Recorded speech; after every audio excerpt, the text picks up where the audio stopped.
सूरज की पहली किरणें घने जंगल में सुनहरी जाल बुन रही थीं। हर टहनी पर ओस की बूंदें चमक रही थीं और चारों तरफ पंछियों का सुरमई कोरस गूंज रहा था। बरगद के उस पुराने पेड़ पर 3 खास दोस्त रहते थे। एक था चिंपू, हरे पंखों वाला नन्हा तोता जो बेहद जिज्ञासु और थोड़ा शरारती था। दूसरी थी गुड़िया, लाल गले वाली बुलबुल जिसकी आवाज़ सुनकर जंगल के फूल भी खिल उठते। तीसरा था बोलू, मोटा सा कबूतर जो आलसी था लेकिन दिल का बहुत साफ था। हर सुबह ये तीनों उड़कर जंगल के कोनों में जाते, मीठे फल खाते और बाकी पंछियों के साथ खेलते। जंगल में सब कुछ शांत था, लेकिन ये शांति ज़्यादा देर टिकने वाली नहीं थी। एक रात आसमान में बादल घिर आए। हवा में अजीब सी गंध फैल गई। दूर से कोई डरावनी सी आवाज़ आई, कां कां। गुड़िया ने खिड़की से झांककर देखा। जंगल के किनारे काले कौओं का एक झुंड उतर रहा था।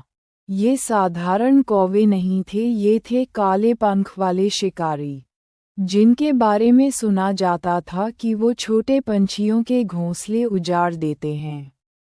चिंपू बोला, हमें सबको चेतावनी देनी होगी।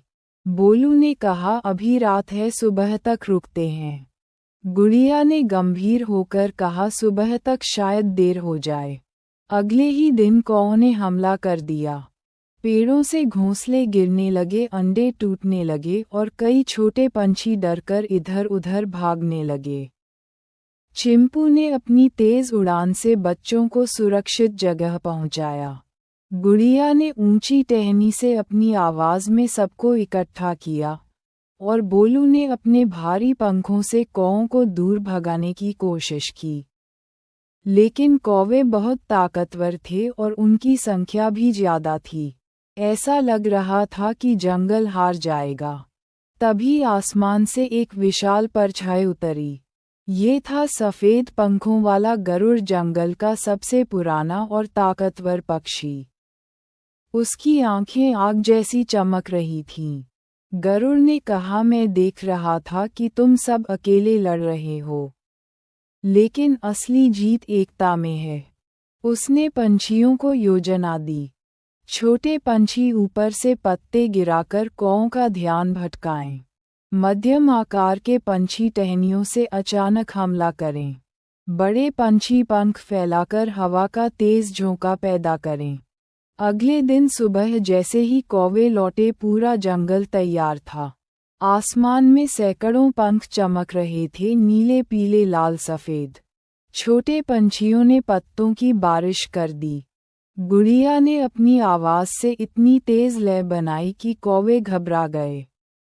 चिंपू ने बिजली की तरह तेजी से उड़ान भरकर उनके पंख खींचे और बोलू ने अपने भारी शरीर से उन्हें धक्का दे देकर पेड़ों से बाहर किया।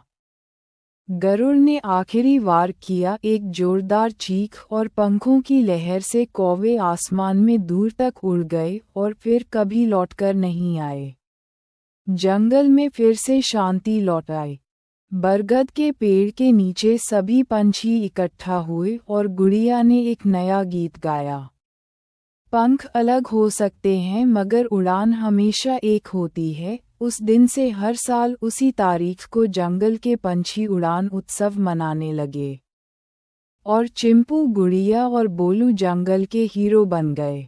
सच्ची ताकत पंखों में नहीं बल्कि एकता में है।